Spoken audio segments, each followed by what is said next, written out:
generador de datos que no observamos, pero que asumimos que genera las relaciones que vamos a ver en la realidad a partir de los datos, ¿no? Eso por una parte. Y segundo, hay una parte del modelo que es no determinístico, que es la parte no observada, y obviamente también tenemos que asumir ciertos comportamientos de esta parte no observada, ¿no? Que le llamamos el error. Vale, eso vimos en la primera vez. Después dijimos, mira, en realidad ya una vez viendo los supuestos, comprobamos ciertas cosas y dimos la solución a mínimo cuadrado ordinario o al OLX, ¿ok? Entonces lo que partimos viendo en la clase anterior se escapa o se distancia un poquito de la primera parte en el sentido de que son propiedades algebraicas, mecánicas, ¿ok? Eso simplemente se da a partir de la álgebra lineal que ustedes hacen, ¿ok? Entonces, vamos a terminar de ver un poquito de esa parte algebraica. Vamos a ver un poquito una característica que tiene el OLS muy interesante, que esta idea de partitioning out, que es como sacar un pedacito de la varianza, hacer como dos tipos de regresiones, una regresión larga que se llama y una regresión corta. Y ahí vamos a terminar con las propiedades algebraicas. Y luego vamos a pasar a las propiedades de muestras finitas y luego a las propiedades de muestras grandes. ¿Ok? Vale. Hoy día vemos dos características de propiedades de muestras finitas y la próxima clase vamos a hacer un laboratorio. ¿Ok? Para eso tienen que leer un paper que lo voy a explicar al final de la clase. Vale. Bueno, vimos la clase pasada esto, la solución, ¿cierto? Lo vimos en términos matriciales. En términos sumatorios, recuerden que pueden pasar de un término a otro término y la idea es que sea rápido ese paso. Dependiendo de la prueba que estén haciendo, a veces van a necesitar utilizar forma matricial y otras veces van a utilizar sumatoria. ¿Ok? Vale, entonces vimos las distintas expresiones que tiene el OLS. Solamente en la parte algebraica necesitamos que el rango de la matriz X sea igual a K. ¿Qué significa eso? ¿Qué significa que el rango de la matriz X sea igual a K? ¿O para qué necesitamos eso? Para la no multicolumnaridad. Ya, perfecto. Entonces, primero hay un problema que es multicolumnaridad perfecta cuando una de las columnas se puede escribir de una combinación lineal de otra de las columnas, ¿cierto?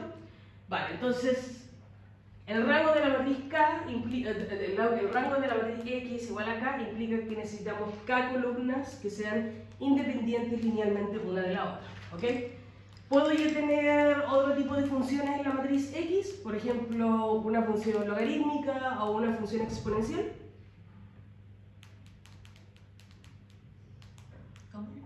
¿Puedo yo tener otro tipo de funciones? Por ejemplo, dije, no podemos tener combinación lineal, ¿cierto? No puedo tener x1 y después al lado x1 más 1, por ejemplo, ¿ok? Pero ¿puedo yo tener x1 y el logaritmo de x1? Sí. Sí. Todo tipo de combinación no lineal es permitida. Lo que no se permite es la combinación lineal, ¿ok? Vale. Entonces dijimos, mira, en caso de que queramos ver cómo regresionar cada uno, simplemente podemos escribirlo de estas distintas formas. Y en X, ¿ok? Regresionamos y en X. Vale. Listo, vimos dos matrices que son interesantes y que la ocuparon en la tarea probablemente. La matriz de proyección y la matriz de aniquilación, o la matriz de residual making, hacedora de residuos. ¿Qué hacen estas matrices? ¿Qué hace cada una de estas matrices?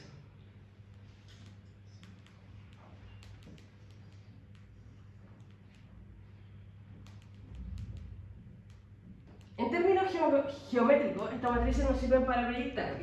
Recuerden que al final del día X simplemente es una matriz de diferentes dimensiones. Si lo vemos en el ámbito de solamente dos dimensiones, lo que estamos haciendo es proyectar en el plano el Y a partir del X, ¿ok? Es la varianza explicada del Y. Y la matriz de aniquilador o de residuos, la que hace los residuos, perdón, es todo lo contrario. De hecho, es ortogonal, ¿cierto? Es aquella que es la parte no explicada del Y a partir de las X, ¿ok? Hagamos un pequeño alcance con la notación. Recuerden que esto puede ir de distintas formas. A veces voy a ocupar U, a veces voy a ocupar E, dependiendo de la fuente, ¿no? Vale, estas matrices tienen dos características importantes. Son simétricas primero que nada. ¿Qué significa esto? Su transpuesta puede ser igual a la normal y idempotente, que al cuadrado es igual a la matriz, ¿ok? Vale.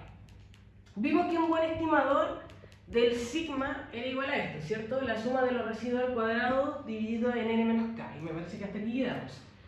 ¿Por qué n menos k? Era los grados de libertad. Ya, perfecto, los grados de libertad, ¿cierto? Al menos necesitábamos, como estoy estimando los beta primero, los beta pueden ser el mismo número de n que k, pero luego necesito estimar uno más, ¿cierto? Que vendría siendo el sigma, y ahí necesito al menos un n más, ¿ya? Vale. Ok, entonces hay 4 propiedades algebraicas, las vamos a ver rapidito. La primera tiene que ver con los residuos. De hecho, a partir de esta primera propiedad algebraica, básicamente el resto de la propiedad algebraica nace o se deriva de esto.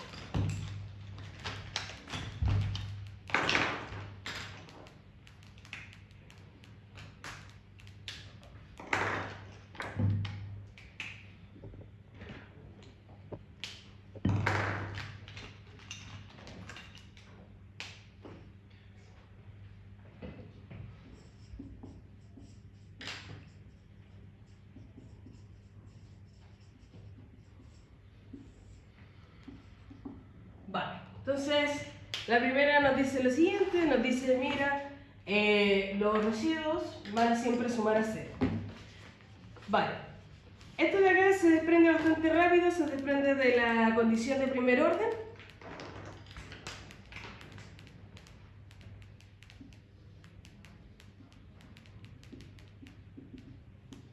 Vale, la suma de los residuos tiene que ser igual a 0. Eso es lo que queremos demostrar.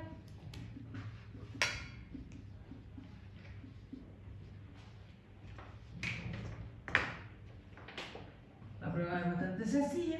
De las condiciones de primer orden sabemos que esto va a ser igual a esto, que es básicamente la sumatoria de 1 hasta n.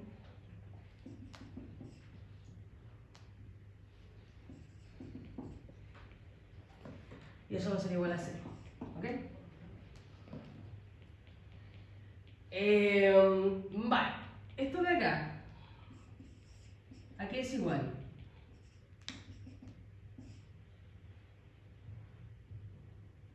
¿Cómo puedo escribir los residuos dependiendo del i observado? ¿Esa es una U o una N? No. Una U, pero la U y la L no. Y estimado menos Y. ¿Ah? Y estimado menos Y.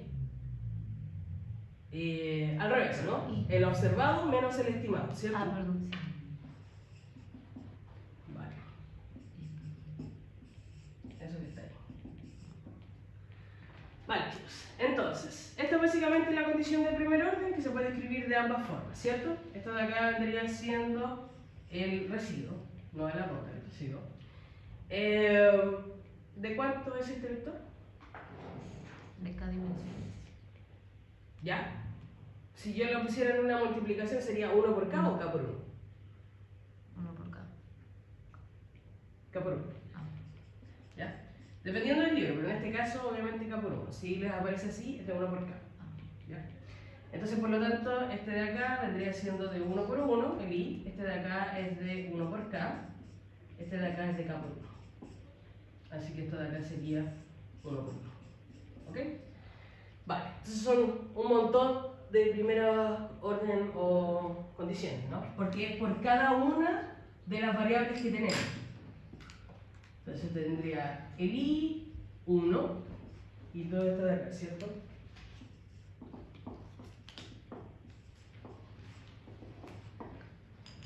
Después el i2, o sea, perdón, el i2.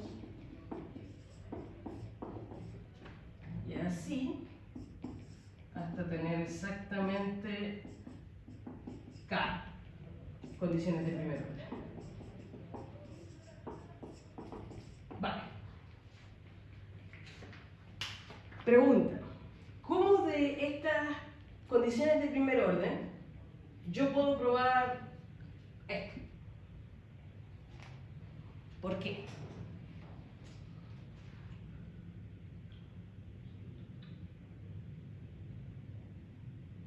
Es algo muy sutil, pero muy importante, que lo he mencionado varias veces.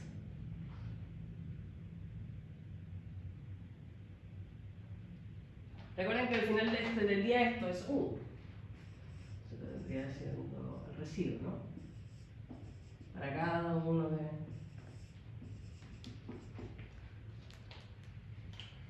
Porque suponemos que X1K es constante. Bien, bien. ¿Cuál es su nombre? Gabriela. Gabriela, bien Gabriela, ¿ok? Perfecto. Porque suponemos que esto de acá siempre va a ser una constante, ¿ok? Entonces la primera condición siempre va a ser igual, lo voy a escribir acá, a eso, ¿ok? Y eso de acá va a ser igual a 0 al final del día, ¿ok? Entonces, de hecho, la primera característica de lo que los residuos son igual a 0 viene a partir de la condición de primer orden que necesitamos para sacar el OX. Por eso siempre se va a cumplir.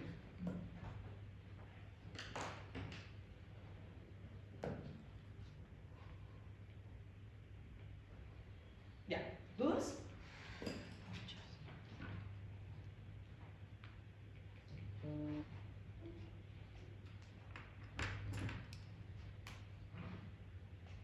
Ya. La segunda propiedad, por... voy a dar. Profe, ¿por qué se suponía que el XY era constante? El primero siempre es constante. Sí. ¿Por qué suponemos que es constante? Sí. Básicamente porque siempre necesitamos el intercepto.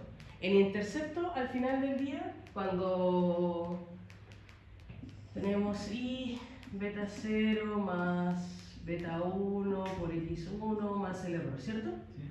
Vale. Entonces al final del día vamos a ver que esto de acá, o sea, necesitamos la constante para que esto de acá, y ahí lo vamos a ver cuando veamos la propiedad de los errores, esto de acá, la media sea igual a 0, o la distribución en la media sea igual a 0. Profe, y si en algún momento X tiene valor de 0, Y va a tener un valor. ¿Cómo? No.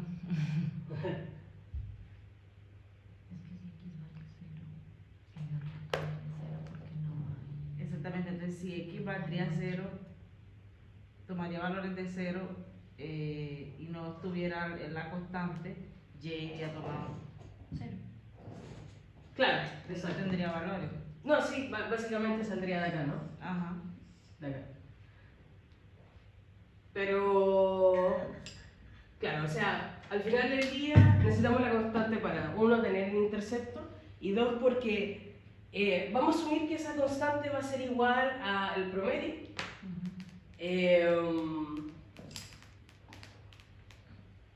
El promedio de todo lo no observado, que vamos a asumir que va a ser igual a 0. Y ese se va a dar por el supuesto, el quinto, que lo vamos a ver, me parece que en la subsiguiente clase, que es la normalidad. No necesariamente necesitamos normalidad en todo caso. Después cuando veamos muestras grandes, no vamos a necesitar normalidad. Pero hasta el momento, para las propiedades algebraicas, sí, no, ni siquiera para las propiedades algebraicas. Para el teorema de Gauss-Markov, ahí sí vamos a necesitar normalidad.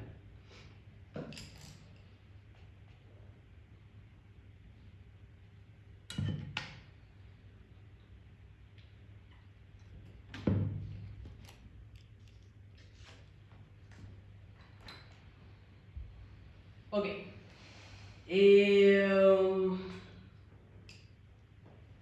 Ya, chicos. La segunda propiedad tiene que ver con que los residuos no se correlacionan con la variable explicativa.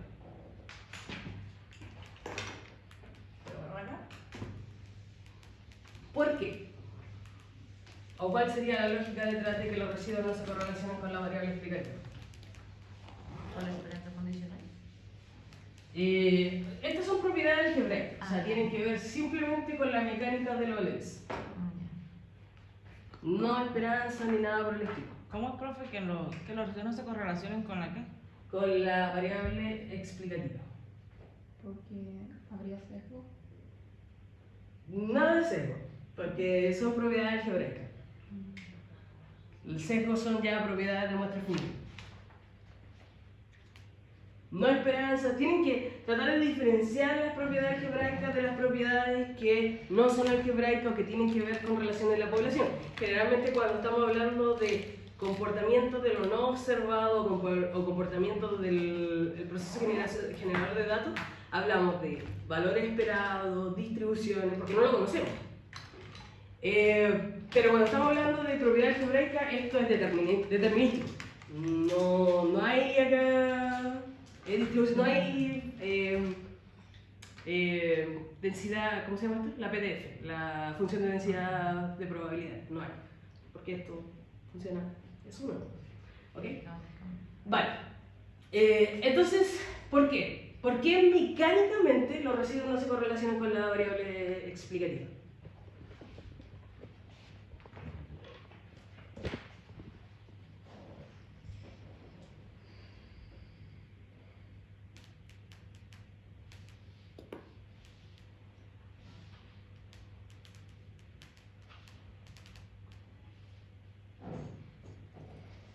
Bueno, tiene que ver con lo mismo, con la condición de, en realidad, casi pues se va a hablar de la condición de primer orden, ¿ok?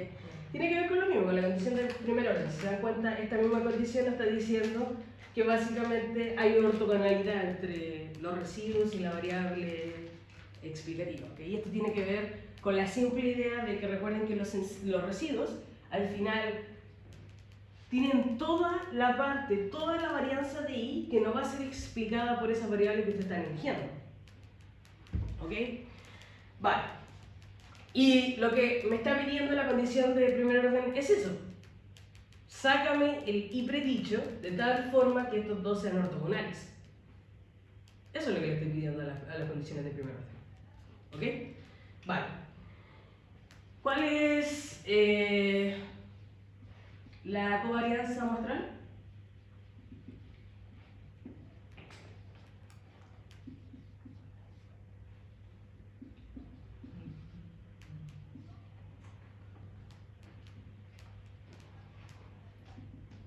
¿Quieren saber?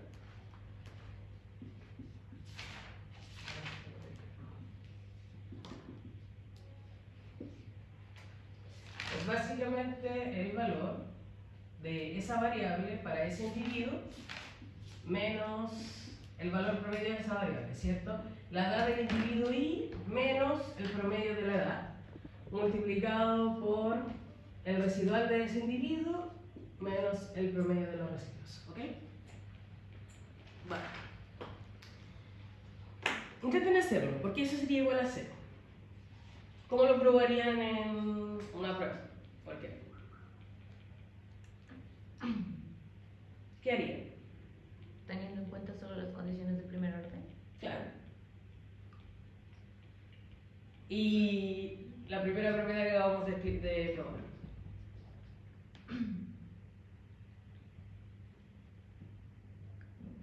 ¿Qué tratarían de hacer? Reemplazar el i estimado que es 0.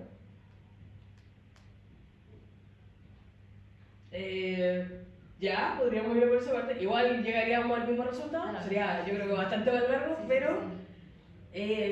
¿qué podríamos hacer aquí algebraicamente rápido? Repartir. Si tienen la multiplicación de... Repartirlas. Ya, bien, exacto, ¿cierto? Multiplicarlo, ¿no? Porque tenemos la multiplicación de una diferencia.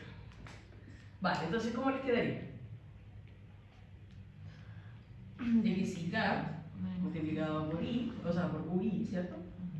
Menos x y k por u, menos xk por ui, menos xk por u. ¿Todos de acuerdo? Ya, perfecto. Hay algo que puede desaparecer bastante rápido de acá, y que lo acabamos de probar que es igual a 0. El error estimado. no error, residuo. Residuo, perdón. Bien, perfecto. Entonces, acabamos de probar, de hecho, que la sumatoria de estos, esto de acá es igual a n, ¿cierto? La sumatoria de estos es igual a 0, por lo tanto el promedio también va a ser igual a 0. Así que eso se define bastante rápido. Este personaje de acá y este personaje de acá son iguales a 0. Vale. ¿Qué más nos queda? Nos queda 1 sobre n.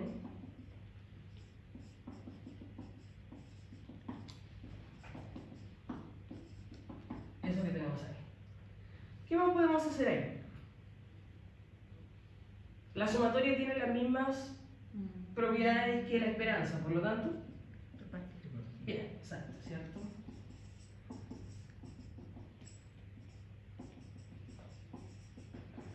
Eso que está ahí.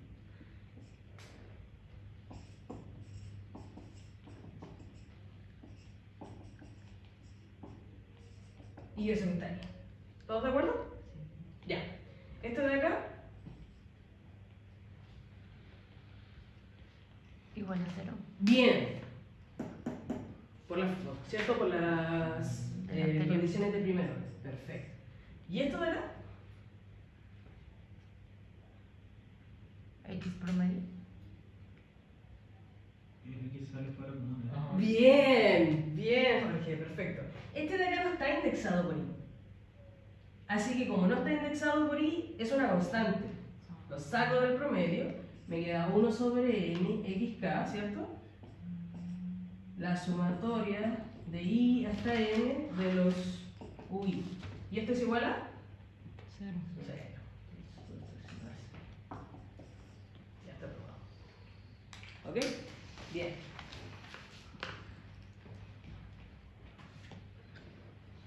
Vale, chicos. ¿Dudas? ¿Consultas?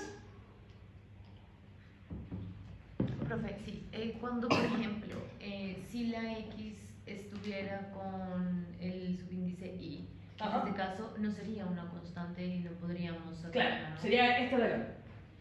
Ah, Y esta de acá solamente la hacemos por la condición de primer orden. o sea, cuando digamos que la sumatoria relaciona a la variable con la relación a la variable, no podemos sacarla como constante, pero cuando no la relaciona así. Claro. Si no está indexado por i, tú lo puedes sacar de la sumatoria. ¿Ok?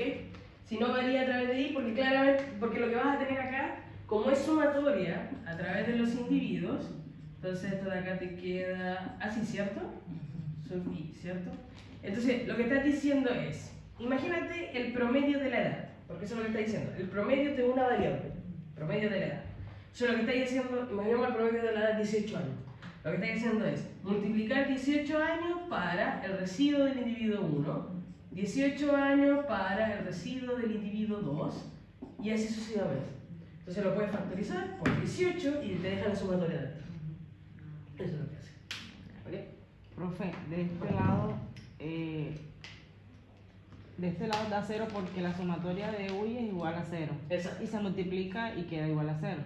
Claro, La operación que se hace. Exacto. Ok. Claro. Ya, chicos. La segunda propiedad es muy interesante, tiene que ver con los valores predichos, ¿no? El predicho que estamos observando. Básicamente, lo que está diciendo acá es que el promedio de los valores predichos va a ser igual al promedio de los valores observados. ¿Ok? Por. Ah.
básicamente esta de acá nos dice lo siguiente, nos dice que el promedio de los valores observados va a ser igual al promedio de los valores predichos, ¿ok? De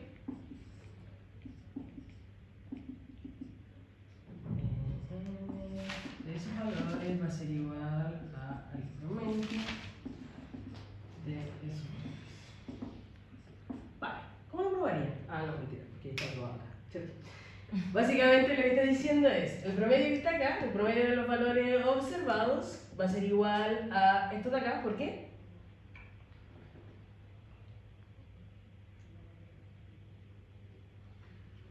Porque Y1 es igual a...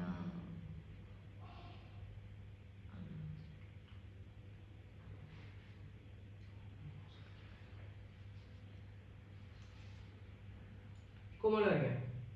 Si quieren demostrar esto de acá. Parten de la definición, que es lo que está ahí, ¿cierto?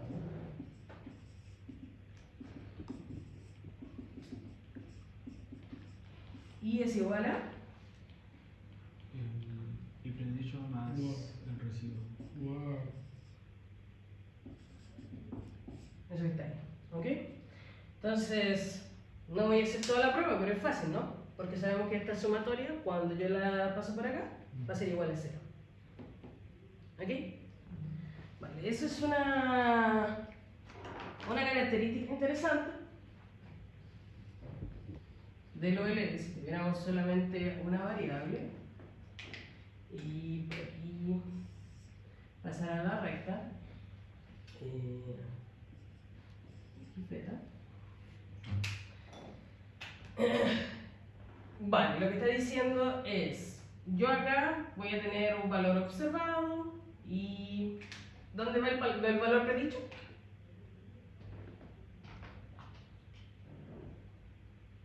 ¿Dónde va el valor predicho?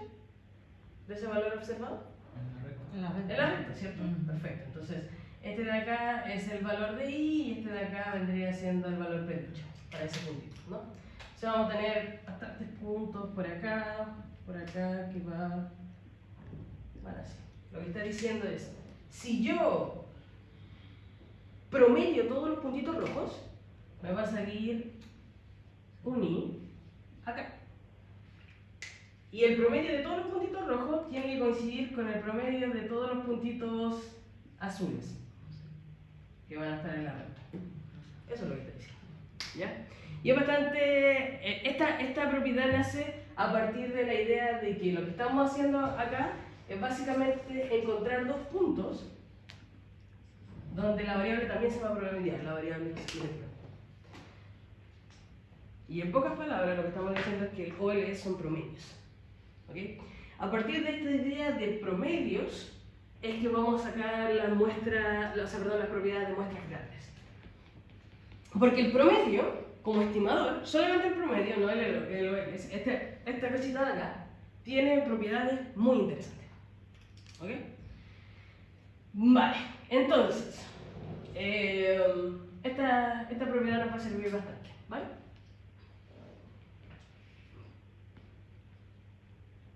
Ok. Tiene que ver con el punto que recién estábamos hablando, la propiedad número 3, que básicamente dice que si promediamos todas estas características de las variables explicativas, todas esas características las promediamos y las ponemos dentro de la recta que estamos estimando, con los coeficientes del OLS, acá va a salir un número, y ese número tiene que ser igual al promedio de I, que también va a ser igual al promedio de los valores predichos. ¿Okay? Lo que estábamos hablando acá. Ese promedio va a ser igual a este promedio, que va a ser igual al promedio de los valores predichos. ¿Puedes repetir esa parte, por favor? Claro, por supuesto. Lo voy a dar como un ejemplo mejor. Imaginemos que tenemos una regresión, ¿no? La regresión va a ser de I, mejor de salario, en educación, que es la típica de regresión que tenemos, ¿ok? Vale. Cuando yo corro la regresión, el beta 1 estimado me va a dar 0.5, imaginemos, ¿ok? Si yo les digo a ustedes, chicos, en realidad el promedio de la educación, promedio, es igual a 10 años y la constante estimada es igual a 20, imaginemos, el salario, lo que está diciendo, o lo que está diciendo esa característica, es que el salario promedio va a ser igual a la constante, beta 0, más el otro estimado, el coeficiente del slope o de la pendiente, 0.5, por el promedio de la educación. Es decir, cuando yo saco el promedio de la educación y lo inserto en la regresión que estoy estimando, debo obtener, o ese punto debe ser igual al promedio de lo observado. ¿Ok? Entonces ahí vendría siendo el salario promedio, va a ser igual a 20 más 0.5 por 10, ¿no? 25. Ya. Y después, si ustedes, por cada uno de las observaciones que tiene, por cada una de las personas que tiene, estima su salario, es decir, el salario del individuo 1 predicho va a ser igual a 10, el salario del individuo 2 predicho va a ser igual a 30 y así, y a esto le saca el promedio, es decir, el promedio del salario predicho, eso también tiene que ser igual a 25. ¿Ok? ¿Por qué? Porque lo que está diciendo es que necesariamente son promedios. El OLS al final del día va a ser estimado a partir de promedios. Entonces, el promedio de tu variable explicativa tiene que pasar por el punto donde está la recta que tú estás estimando. Y además, el promedio de tu variable observada va a ser igual al promedio de tu variable predicha, que es lo que está diciendo. ¿Ok? Eso es. Ya. Vale, chicos. ¿Consultas? ¿Dudas? ¿No? Ya.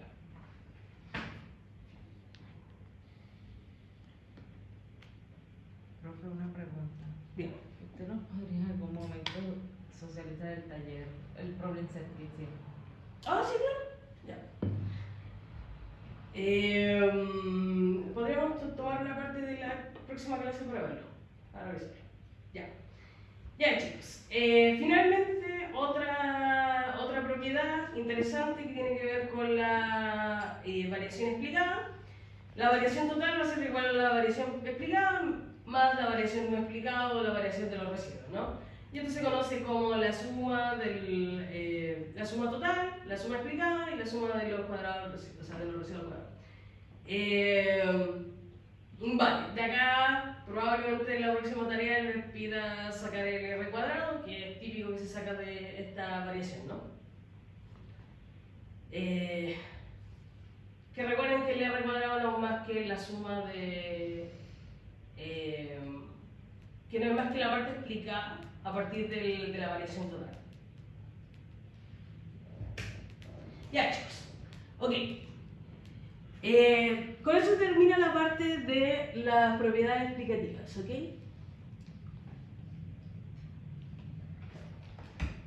Ahora voy a ver la última parte mecánica del OLS, que tiene que ver con esta idea de un teorema muy interesante y que es bastante largo en términos de probarlo. Nos vamos a tomar el tiempo de probarlo porque hoy en día lo que se está haciendo, y lo vamos a ver un poquito más adelante, lo que se está haciendo en Machine Learning principalmente, esta idea de ajustar esta fuerza de predicción que puede tener el OLS, se hace a partir de este teorema, ¿ok? El teorema de Frisch-Bott-Lowell. Vale, vamos a dar la idea principal de este teorema y después lo voy probando. Probablemente voy a necesitar bastante de la pizarra. Si no me siguen en algo, me avisan, ¿ok? Por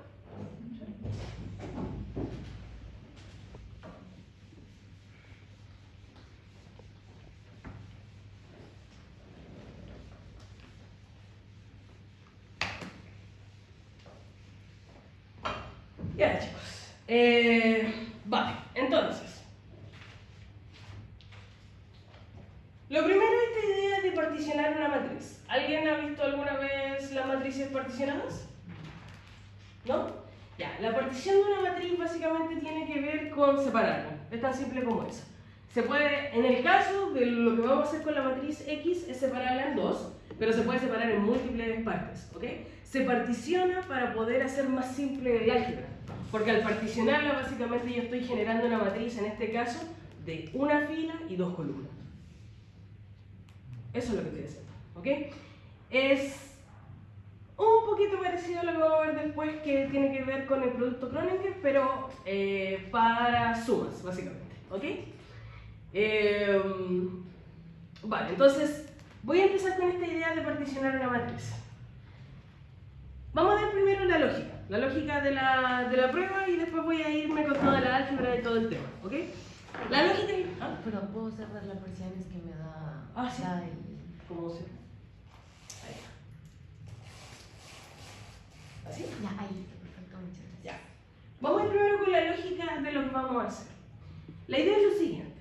Yo, hasta el momento, cuando ustedes ven OLS, sacan el beta intercepto y después sacan el beta de la pendiente, ¿cierto? Y es fácil sacarlo ahí, la formulita, porque cuando tenemos una variable explicativa, todo sale bastante rápido, ¿cierto? Ya, el tema es cuando son múltiples variables. Cuando son múltiples variables, hay una cosa interesante que se puede sacar de acá, que es a partir de entender qué es lo que me va a explicar ese beta en cada una de esas matrices, ¿ok? Entonces, lo que estoy haciendo es lo siguiente. Tengo una regresión larga que va a ser igual a x1, beta 1 más x2, beta 2 más el error. ¿Por qué no estoy poniendo el intercepto? Que igual a 1. No. ¿Está el intercepto? Sí. Sí. Porque estas son matrices, son gigantes, ¿ok? Entonces la matriz es n por k. Imagínense esta matriz como n por k 1, imaginemos, y esta n por k2, donde k1 y k2 son, los voy a elevar mejor para que no se entienda que son una variable. Pueden ser de k igual a 1 hasta k gigante, y después k2 viene el k gigante más 1 hasta j, imaginemos, ¿ok? Pueden ser un montón de variables que quieran poner en cada una de esas matrices. Y en el beta 1, y la primera variable del x1 va a ser igual a una constante. Entonces lo que estoy haciendo es escribir esto de acá, ¿cierto? Esta de acá va a ser igual a una constante. Y esta va a ser la primera matriz, ese x1. Y esta de acá va a ser la segunda matriz, ese x2. Y va a ser igual a n por k elevado a 1, que en este caso sería 3. Y en este caso va a ser igual a n por, ¿cuánto? 2. Perfecto. Entonces, la dimensión... ¿Ah? ¿Por qué puedes repetir? Sí, claro. Vale, cuando particionamos una matriz, que es la matriz grande, la que tenemos acá, lo que estamos haciendo es simplemente dividirla. No necesariamente a la mitad, ¿ok? Dividirla solamente, ¿ok? Lo vamos a hacer porque nos va a hacer el cálculo mucho más simple. La álgebra lineal mucho más simple. Entonces, acá voy a hablar de las dimensiones. Así lo puedo escribir cuando tengo la regresión. Imagínate que esta parte de acá es x1 y esta parte de acá es x2. Entonces x1, la dimensión va a ser igual a n por k, que va a ser distinto a k2 y además no se van a juntar. Porque este de acá empieza en k1, k más 1, ¿ok? Entonces en este caso k es el número de variables. La primera matriz tendría 1, 2, 3, contando el intercepto. Entonces esta de acá sería igual a 3. Y la segunda sería 1, 2. Y esta de acá sería igual a 2. ¿Ok? Pero siempre van a tener el mismo número de filas, n. ¿Todos de acuerdo? O sea, el mismo número de individuos. Claro, exacto. Si les pregunto, entonces ¿el beta es un vector?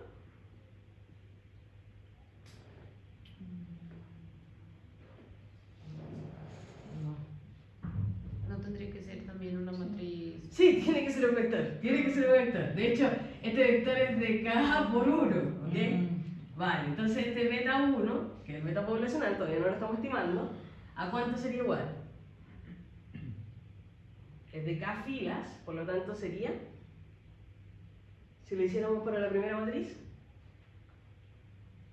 N. N por no, 1 por n. no, es de K filas, Ah, ok. K por 1. ya, pero ¿qué serían los elementos?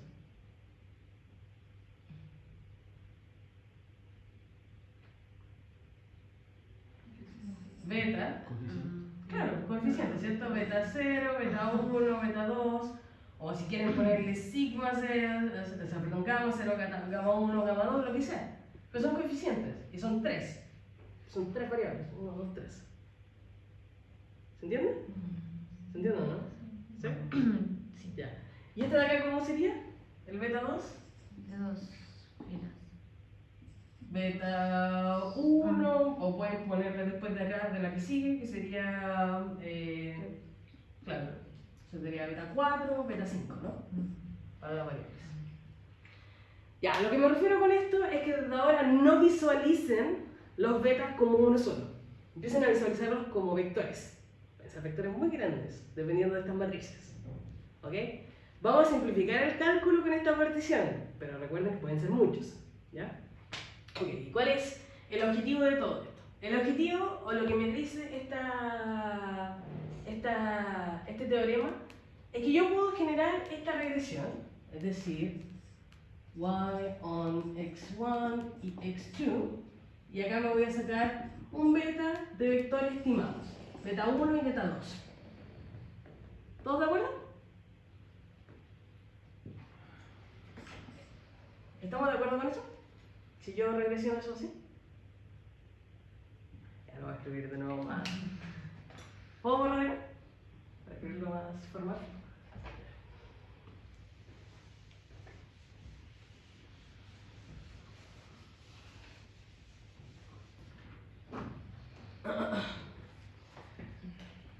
Ya, voy a escribirlo más formal. De hecho lo tengo acá.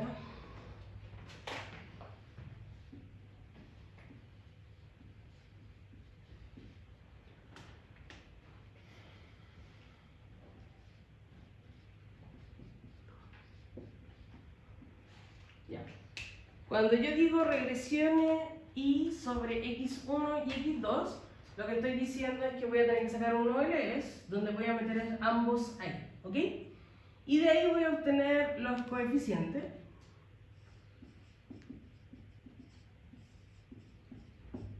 ¿Qué van a ser estos coeficientes beta 1 y beta 2? ¿Todos de acuerdo? Se sacan a partir del OLS. Ustedes ponen en estado, en R, regresionar I sobre X1, X2, X3, X4, X5, dependiendo de la matriz, y ya está. Van a sacar un montón de coeficientes, 5 en ese caso, ¿ok? Vale.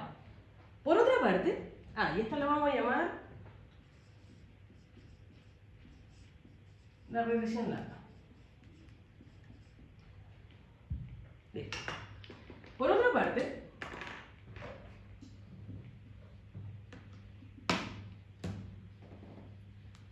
vamos a regresionar, y acá va a pasar lo raro, x1 en x2.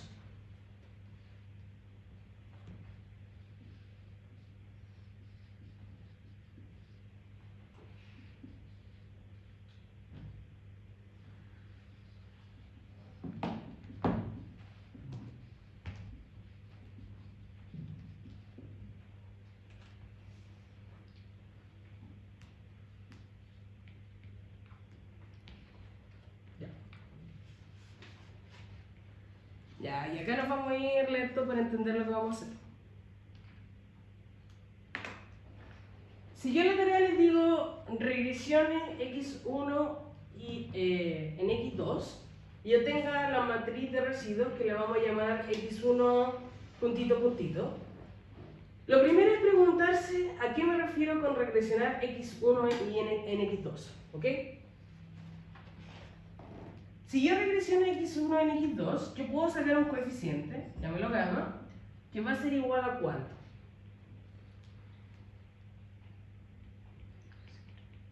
¿No?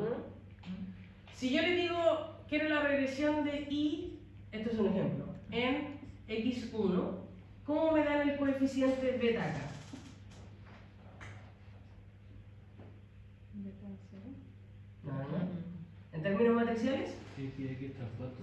Ya, x1 traspuesto por x1 a la menos 1, x1 traspuesto por y. ¿Todos de acuerdo? Vamos a usar mucho esta fórmula, así que tienen que aprendérsela. Entonces, si ahora les digo regresiones x1 en x2, ¿cómo sería ese coeficiente? ¿Se reemplaza, no? ¿Ya? Entonces, ¿cómo te quedaría? X2 transpuesta por Bien, x2 traspuesto, x2 a la menos 1, x2 traspuesto. por x1. Bien, eso es, ¿ok? Y luego le digo, sáquenme la matriz de residuos. Y llámela x1 puntito puntito. ¿Qué es lo que son los residuos? Acá. ¿Cómo sacarían ustedes los residuos acá? Por ejemplo, el U. ¿Cómo les quedaría? Y menos y El I observado menos el I no observado. Estimado. El I estimado, Perdón, ¿cierto? el estimado. Por Y estimado. El I estimado, que sería igual a qué cosa. Beta X, ¿o no? Ya, bien. Entonces sería X, porque estamos en matrices, por beta, ¿cierto? Ok, perfecto. Eso está acá. Acá. ¿Cómo me quedaría? X1 Bien, x1. menos x2 Ya, bien, menos x2. es ese, ¿cómo se llama? Perdón. Gamma. Gamma. Gamma estimado, ¿cierto? ¿Todos de acuerdo ustedes? ¿Sí? ¿Sí? Chicos, necesito que me sigan porque esta es una prueba bastante larga. Vale, entonces, el observado o lo observado menos lo estimado, ¿cierto? Que vendría siendo de acá. Vale. Reemplacemos este coeficiente. ¿Cómo me quedaría? Me quedaría todo esto de acá, ¿cierto? Ajá. x2 traspuesto por x2 a la menos 1, x2 traspuesto por x1. Listo. ¿Qué puedo hacer ahí? ¿Puedo factorizar? El x1 Bien, perfecto. ¿Cómo me quedaría acá?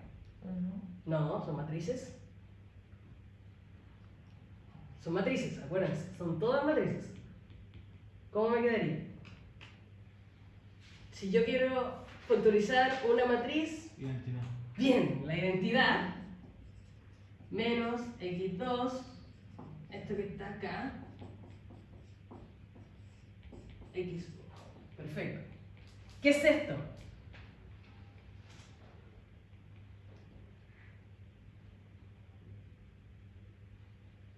Lo vieron en la tarea, lo vimos en la clase pasada, lo volvimos a repasar hoy día. ¿Qué es eso? La de proyección, ¿no? Ya, bien, pero la otra. Es 1 y menos la de proyección, por lo tanto sería M M, bien. Y le vamos a llamar M2. Entonces, la residuos, que va a ser esta matriz, va a ser igual a M2 multiplicado por X1. Donde M2 va a ser igual a todo esto. ¿Ok? Todavía no termino. O sea, ni siquiera he empezado, pero sí voy a calcular. Vale. Y el segundo paso de la segunda parte es regress y el observado en esta matriz que acabamos de sacar de residuos.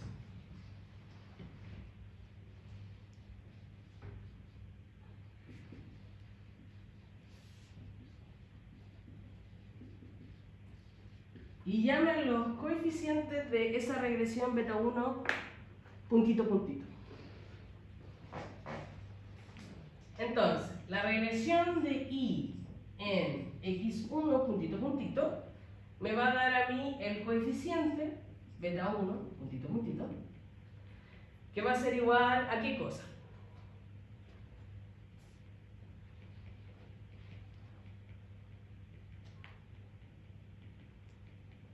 Si yo quiero regresionar I en x1, ¿cuál es el coeficiente?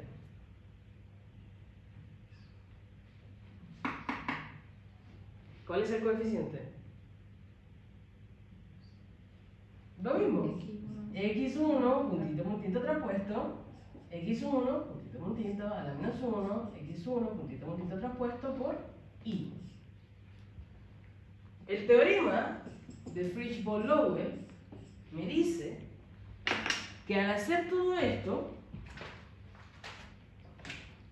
este beta de acá, el beta OLS que tenía al principio, va a ser igual a este beta puntito puntito que estoy sacando.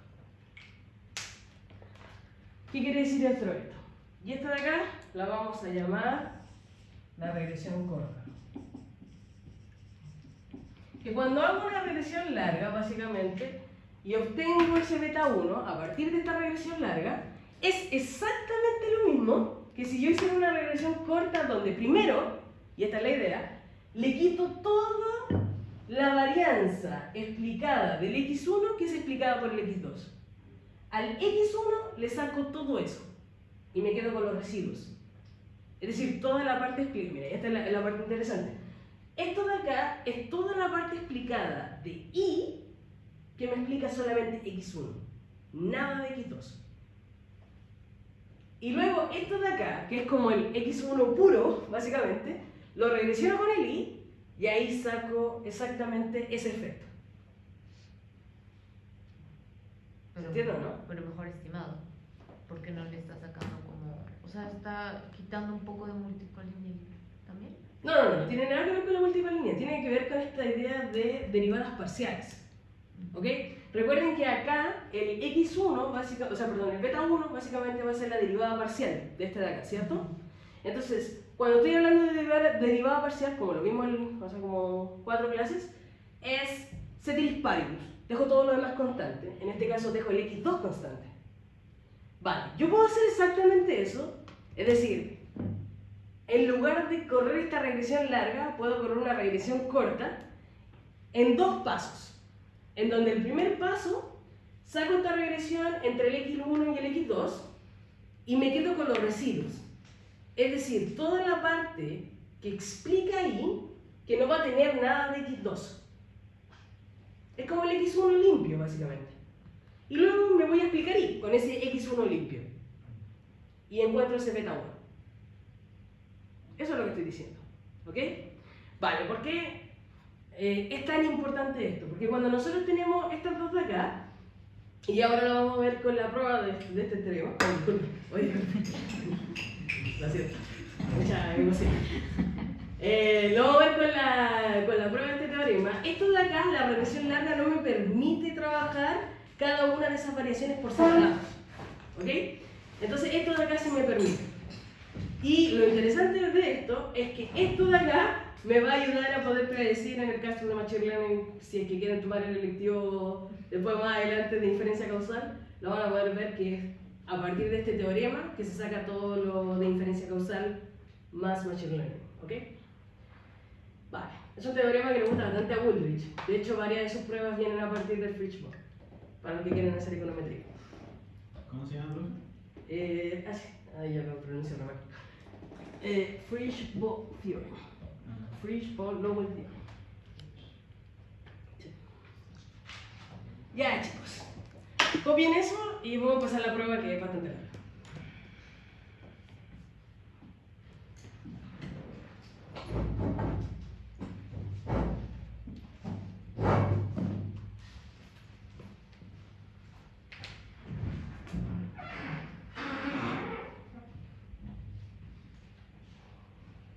O sea, como lo que estamos haciendo, profe, es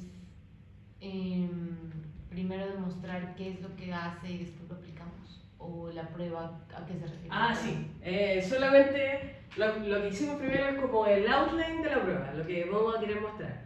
Pero es básicamente esto, ¿no? Tienen la regresión larga, tienen la regresión corta.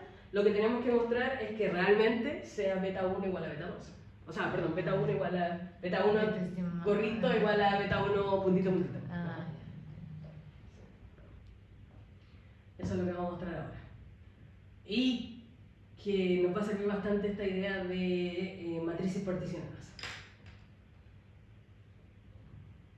Ya. ¿Todo listo? Ya. Copiamos.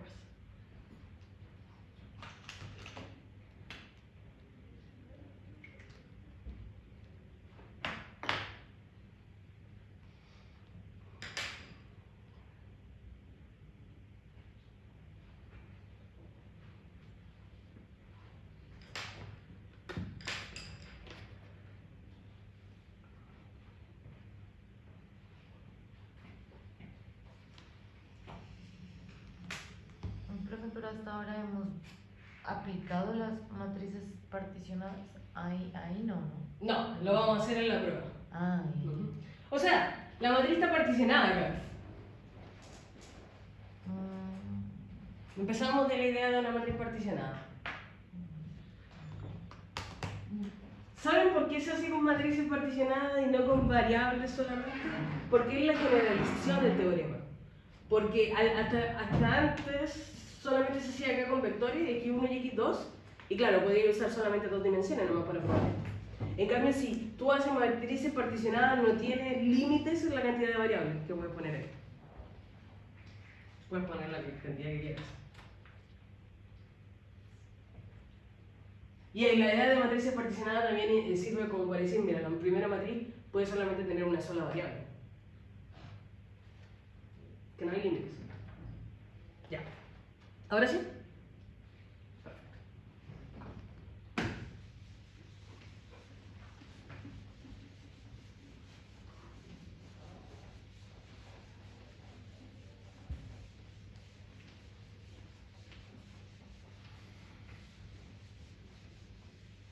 Ya.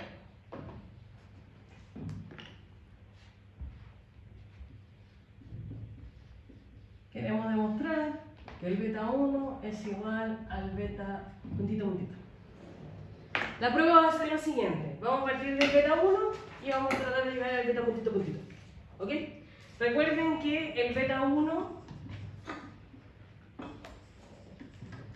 Remember. El beta 1 puntito puntito es igual a ¿qué cosa?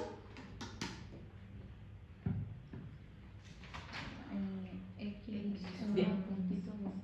x1 puntito puntito traspuesto por x1 puntito puntito la menos 1, x1 puntito puntito traspuesto por y. Bien. ¿Qué es lo que es el x1 puntito puntito? La M2X1.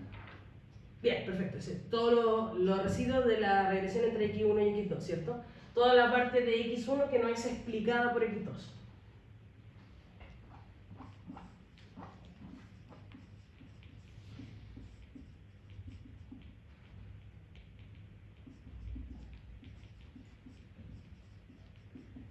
Entonces vamos a hacer la multiplicación de las matrices particionadas, que es bastante sencilla en realidad, ¿ok?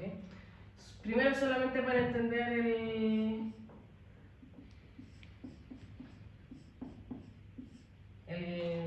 lo que estamos haciendo, ¿no? Entonces al final la matriz particionada, X grande, que recuerden que es de dimensión n por k, se puede particionar en dos partes como ustedes quieran particionar. ¿Okay? X1 por X y X2, ¿vale? Por lo tanto, esto de acá, que lo vamos a necesitar, X transpuesta por X, se puede escribir de la siguiente forma. Eso que está ahí, que al final del día va a ser igual a X1 transpuesta, X2 transpuesto, por X1, X2, ¿ok? Eso está ahí.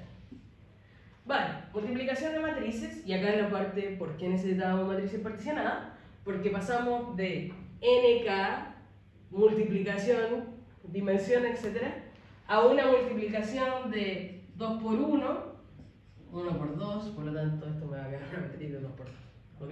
Esa es la gracia de la matriz particionada. Vale, ¿cómo me queda esto de acá? Vamos a seguir acá.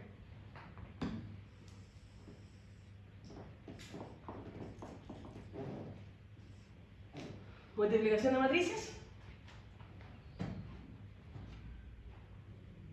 X1 traspuesto más X1.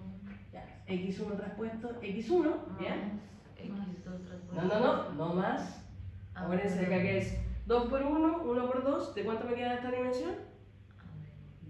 2 por 2. Ok, bien. Entonces, X1 traspuesto por X1. Luego,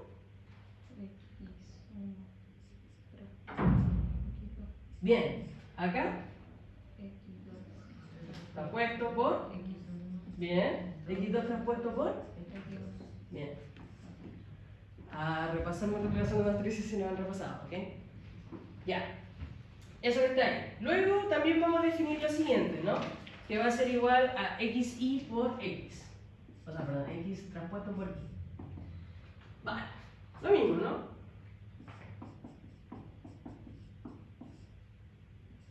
Eso que tenemos ahí.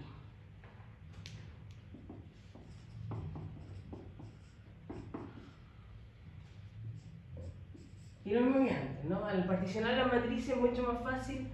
Esto básicamente lo voy a tratar como una escala. Siento que es un vector de n por 1. ¿Ya? Listo, chicos. Entonces, ahora vamos a armar un sistema de ecuaciones entendiendo la forma del beta o el x que vamos a encontrar, ¿cierto? X transpuesta por x, beta va a ser igual a ¿qué cosa? Condiciones de primer orden.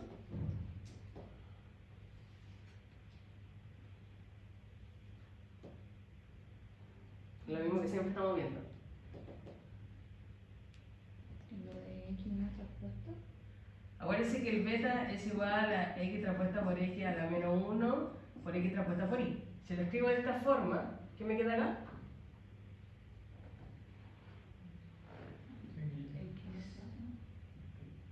Claro, esta de acá todavía no la paso básicamente al otro lado, se lo estoy poniendo acá. ¿Y esta de acá qué me quedaría? X sí. X transpuesta por y. Bien, eso es. Y este es un sistema de ecuaciones, ¿ok? Entonces, lo que tengo es esa matriz que tengo ahí arriba.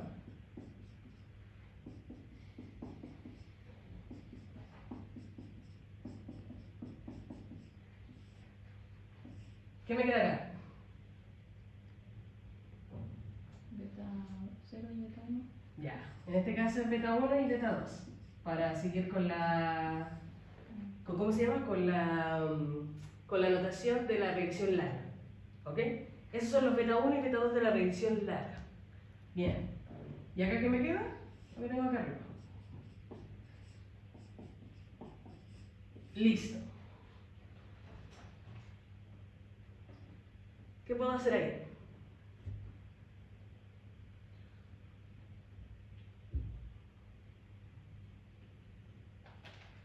Esta es una matriz de 2 por 2 y esta es una vector de 2 por 1.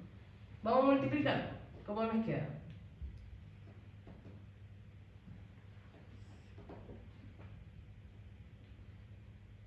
X1 transpuesta X1 Gracias. X1 transpuesta X1. por beta 1 Muy bien. más Bien. X1 transpuesta X2 por beta 2.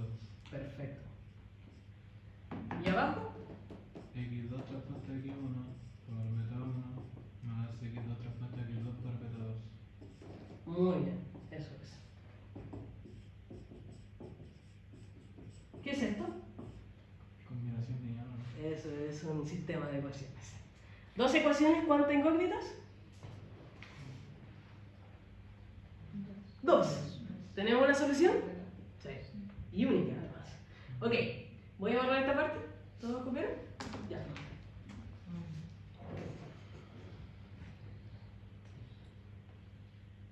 Unos chicles ahí. Unos chicles.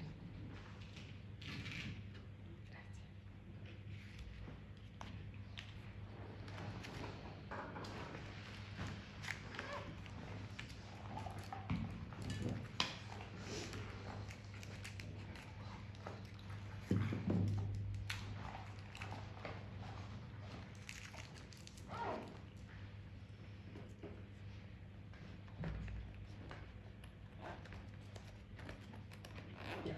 ¿Entonces?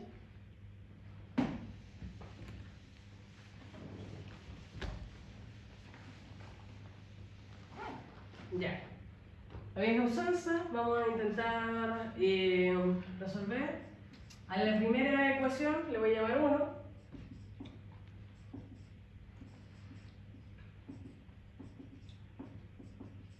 Voy a hacer más chiquito para que no me hacer eso.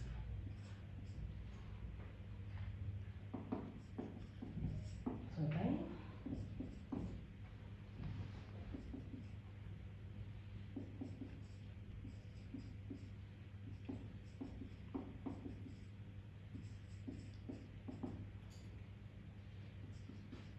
Ok.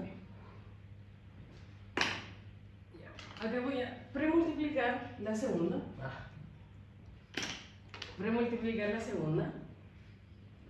por algo que me permita a mí tratar de sacar la segunda parte, ¿ok? X1 traspuesto por X2 a la menos 1, ¿ok? ¿Por qué premultiplico por eso? Porque yo quiero tratar de eliminar esto de acá, que esto de acá me quede igual a este de acá, y cuando lo reste, una se me vaya, básicamente, ¿ok? Listo.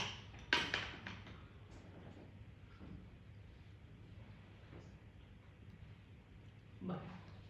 Voy a seguir acá con la 2 para no escribir nuevamente el sistema, ¿ok?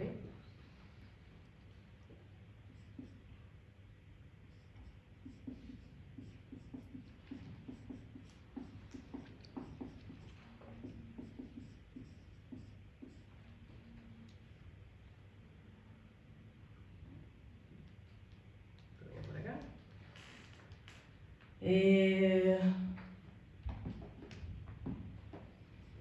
¿Puedo omitir este paso en que escribo todo esto y simplemente eliminar esto de acá? ¿O tengo que hacerlo todo?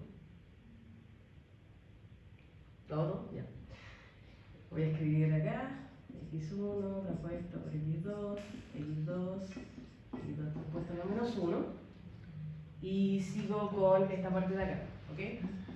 x2 traspuesto por x2, beta 2, voy a seguir abajo, esto va a ser igual a x1 traspuesto por x2 traspuesto por x2 a la menos 1, x2 por... Ya, ¿qué puedo hacer ahí?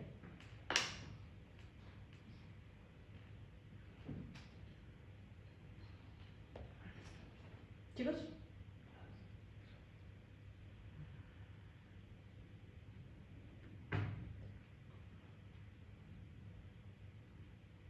lo único que hice fue premultiplicar esto de acá a esto de acá, ¿ok?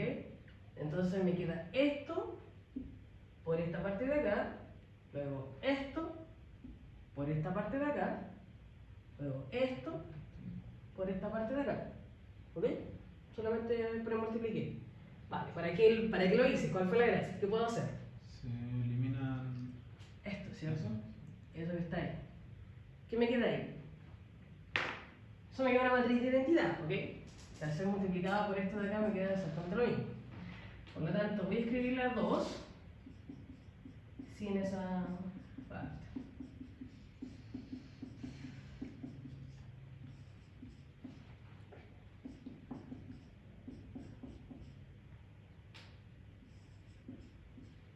Eso que está ahí.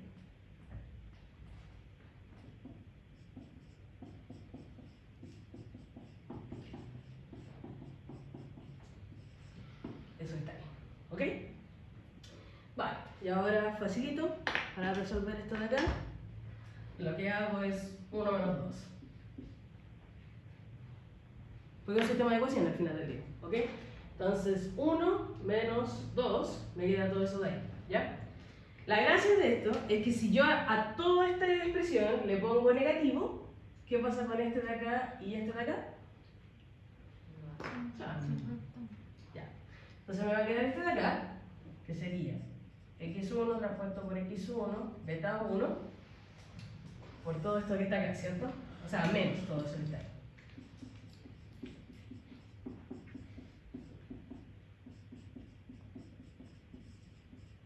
¿Vale? Y eso me va a quedar igual a esto que está acá, x1 traspuesto por y, menos todo eso que está ahí. ¿Ok? Voy a borrar un poquito acá.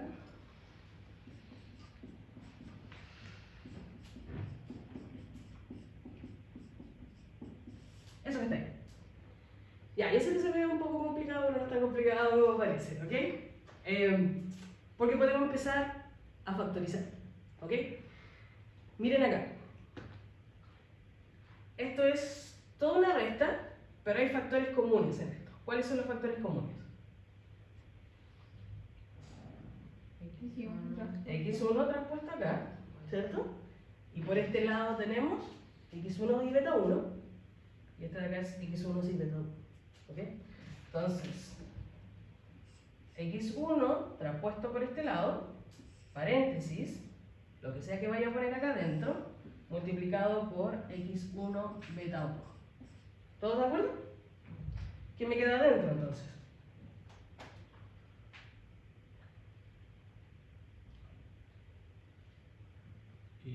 Bien, la identidad menos X2 traspuesto X2 x2, x2 traspuesto por x2 a la inversa. a la menos 1. Muy bien, eso que está ahí, ¿cierto? Bien, perfecto. Y esto va a ser igual a qué cosa. También tengo cosas que factorizar por este lado, ¿no? Este de ahí y el. Entonces, x1 traspuesto, algo que estoy factorizando por. Bien, eso es. ¿Qué estoy factorizando acá? La identidad, muy bien. Menos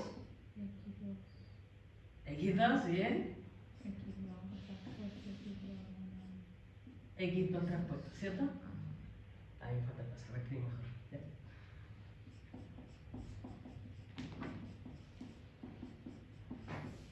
Bien. Pero ustedes ya han visto esta expresión antes.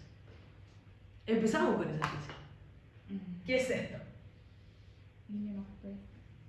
Exacto. ¿Y lo habíamos llamado? M2. Bien. Esto de acá y este personaje de acá son M2. Muy bien. Ya. Voy a seguir allá arriba porque se me acaba de pasar. Para que no se confunda acá, ¿sabes?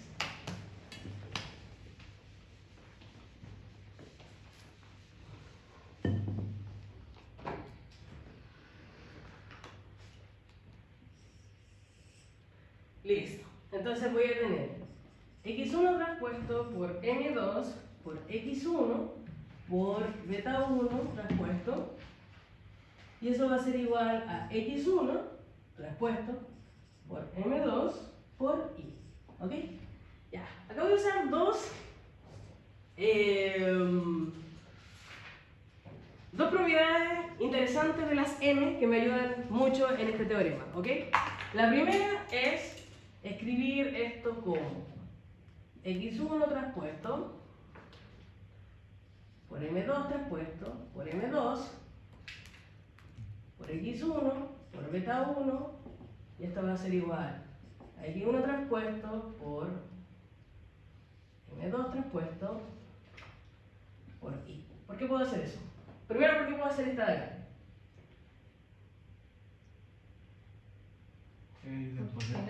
Ya, bien. Primero por idempotent, porque m2 por m2 es igual a m2. Y la otra es simetría, porque m2 traspuesto es igual a m2. ¿Ok? Vale. Y esto me permite hacer algo muy interesante, que es m2x1 traspuesto. ¿Todos de acuerdo? Bien. m2x1 beta 1 y eso va a ser igual a m2x1 traspuesto. Y esto se parece bastante a algo que ya conocemos, ¿no? Esto dijimos que era igual a ¿qué cosa? X1. Bien, x1 puntito puntito, traspuesto. x1 puntito puntito. Beta 1. Y esto va a ser igual a x1 puntito puntito traspuesto. Beta 1 va a ser igual a x1 puntito puntito traspuesto por x1 puntito puntito a la menos 1 x1 puntito puntito traspuesto por i. ¿Y eso qué es igual? A beta puntito puntito. Lo probamos. Ese es el teorema de Fishbone. ¿Ok? Ya, chicos, un poco largo, pero muy interesante este teorema. Me gusta harto preguntar por esto en la prueba, así que traten de entenderlo bien, ¿ya?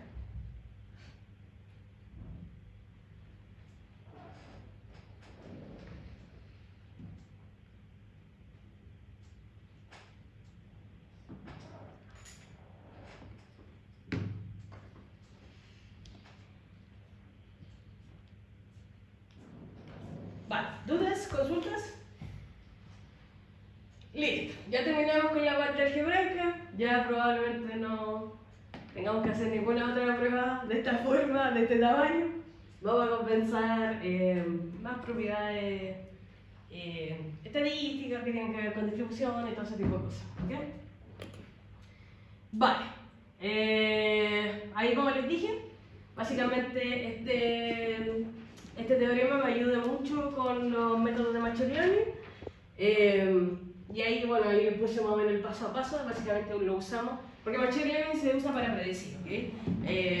Los que han visto algo de eso pueden predecir a través de funciones tipo continua, como lazo, que penaliza ciertas cosas, o pueden predecir tipo funciones como los árboles de decisiones, ¿no? Donde categorizamos y básicamente en cada una de esas categorías empezamos a chequear y tratar de predecir lo máximo que va a ser el comportamiento. Entonces, al final del día, cuando la inferencia causal ¿cómo se llama? Se intersecta con la parte de predicción, lo usamos para predecir este I estimado, ¿ok? Y en lugar de predecir a partir de relaciones lineales, lo que hacen este tipo de algoritmos es predecir a partir de relaciones no lineales, ¿ok? Vale, ahí para los que quieran aprender más de ese tipo de cosas. Vale, entonces ahora vamos a pasar a un nuevo tema que tiene que ver con una propiedad muy importante que aparece bastante en los seminarios, en las conferencias, cuando te dicen, oye, probablemente tu coeficiente esté sesgado, o probablemente tengas problemas de variable omitida, qué sé yo, ¿ok? Y esto tiene que ver con la idea de que un estimador puede ser insesgado, ¿ok? Entonces esto es ¿cómo se llama? La propiedad del estimador. Vale, voy a hacer una salvedad aquí un momento. Primero, cuando nosotros estimamos ese valor, por ejemplo, si yo tengo una regresión de I igual a beta más beta 1, educación más el error, luego lo estimamos, ¿no? Sacamos un coeficiente a partir del OLS que, por ejemplo, podría ser 0.5. Esto de acá es un coeficiente, no es un estimador. El estimador es la regla, ¿ok? Es la regla en que nace este coeficiente. Un estimador es el mínimo cuadrado ordinario, otro estimador es el promedio, por ejemplo, ¿ok? Entonces, estas son propiedades de los estimadores, no de los coeficientes, ¿ya? Es el estimador el que te genera coeficientes insesgados, no es el coeficiente del insesgado. Ok, vale. Entonces, vale, vamos a... ¿Puedo hablar? ¿Empezamos? ¿Sí? Vamos a hablar un poquito de esta cosa.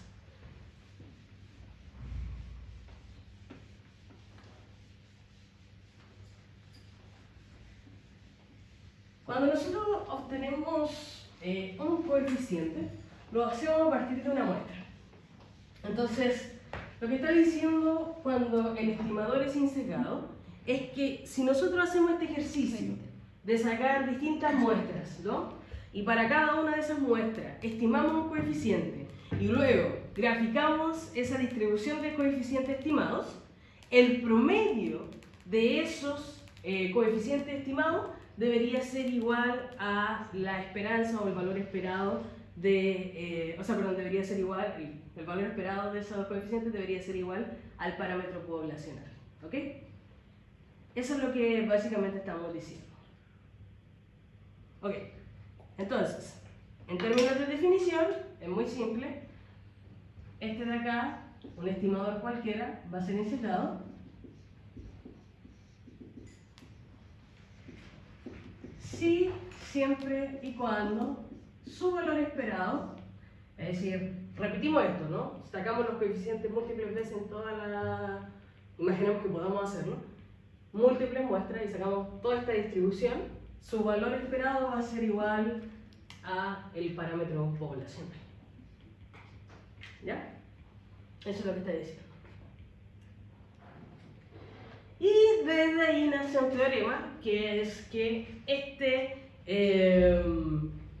el estimador OLS, la esperanza, dado, y acá es la parte importante, condicional a X, vamos a tomar la X como condicionales, va a ser igual al beta poblacional, o lo mismo que decir que el estimador OLS es insesgado.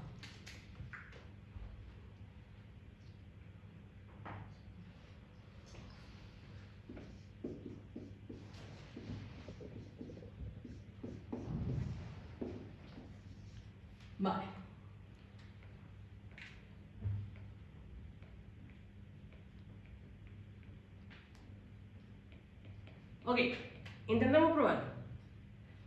Vamos a ofrecer un incentivo. Les voy a dar, no queda mucho tiempo, así que 3 minutos. Es fácil la prueba. 3 minutos y después el que quiera pasar a la pizarra para obtener 5 décimas, medio punto para la primera prueba. Así es que pueden probar la integral de lo del x. Es muy fácil esta prueba. Y la clave de la prueba está en los supuestos que están usando. Linealidad, estricta exogeneidad y full rank. ¿Ok?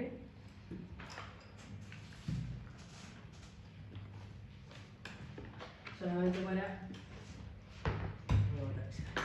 recordar acá los supuestos que se utilizan. El supuesto 1 es linealidad.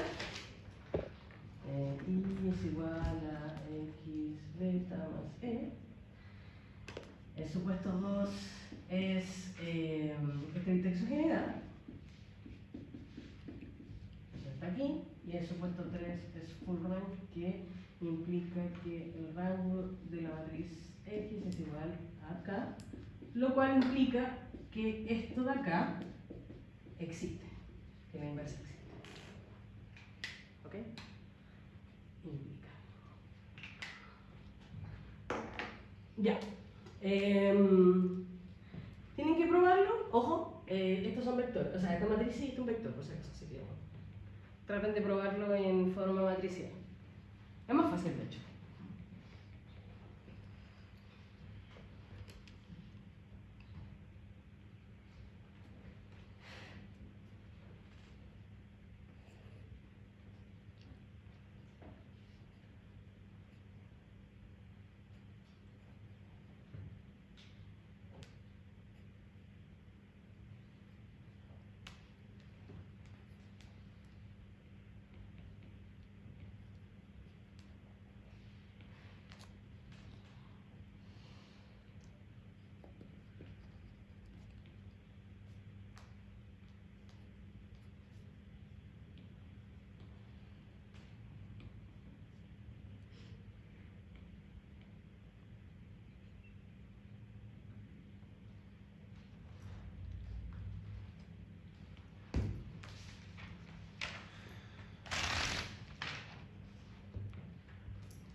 ¿Alguien pudo?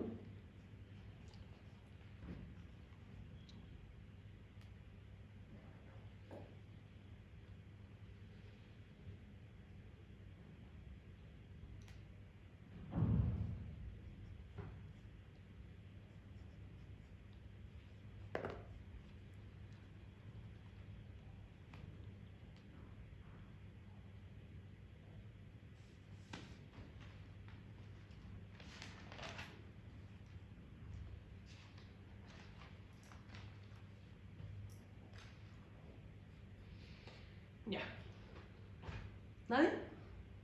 ¿No? Ok, vamos a hacerlo. Vale, beta OLS. ¿Cuál es la fórmula? X1 respuesta X inversa X respuesta X. Ya, ok. Acá lo interesante de la prueba que tienen que ver es que de alguna forma tienen que llegar a un beta, ¿ok? Poblacional. Por lo tanto, tiene que aparecer el beta poblacional. ¿Cómo podemos hacer aparecer el beta poblacional acá? Lo primero. Con linealidad. Bien, perfecto. Gracias. Entonces, X transpuesta a la menos 1, X transpuesta. Ah, y esta de acá va a ir a 3, porque solamente este de acá existe con este, ¿cierto? Va. Entonces, el I es igual a X beta más el error, ¿cierto? Perfecto. Y este es por linealidad, a 1. Ok, perfecto. Resolvamos. Nos queda X transpuesta por X a la menos 1, X transpuesta por X por beta. Más. ¿Todos de acuerdo? Más X transpuesta por X a la menos 1, X transpuesta por X. ¿Ok? ¿Qué pasa acá? ¿Dónde? Acá. Samura. Bien, perfecto. Beta. Ya apareció el beta poblacional. Y algo bastante cerca de lo que queremos.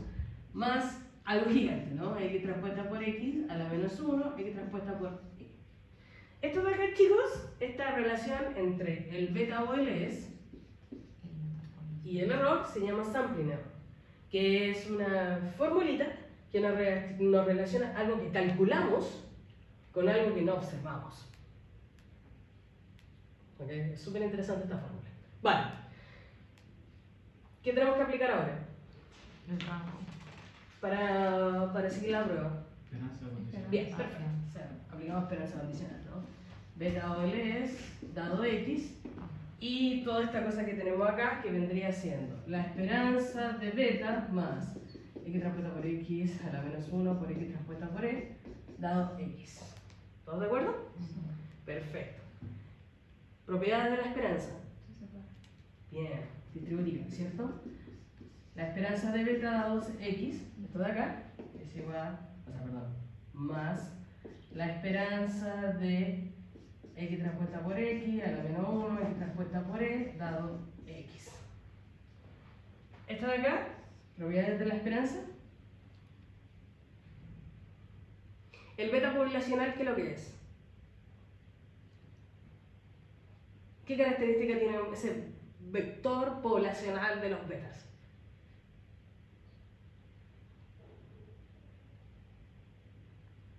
Es un solo punto, por lo tanto es una constante. Ok, perfecto. El beta más.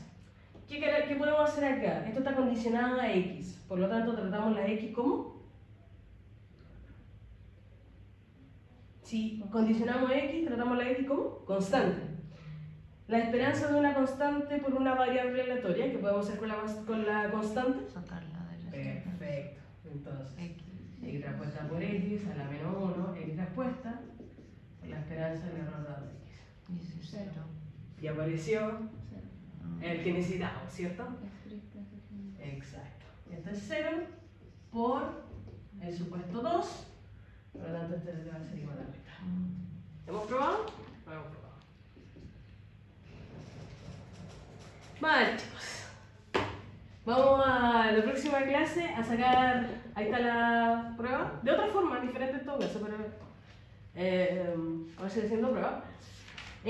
Vamos a sacar la varianza del estimador, que nos va a servir obviamente para después sacar los errores estándar y hacer inferencia causal, o sea, perdón, la inferencia estadística. Y acá, este es el paper para la próxima clase. Es cortito, fácil de leer porque además es relativamente antiguo. Es de Acemoglu, tiene que ver con... bueno, ahí lo van a leer, pero tiene que ver con esta idea de los países que son más institucionalistas, los países que son más extractivos y cómo hoy en día eso se refleja en la riqueza de esos países. ¿Ok? Recuerden que ambos, estos tres, Acemoglu, Johnson y Robinson, ganaron el premio Nobel el año pasado, ¿ok? Producto de toda esta investigación que han hecho respecto a canales causales que son históricos, ¿ok? Así que espero que les guste, es un paper bastante entretenido y econométricamente es muy entretenido para empezar, así que lo vamos a replicar, ¿vale? Voy a hacer preguntas a la próxima clase del paper, así que léanlo por favor.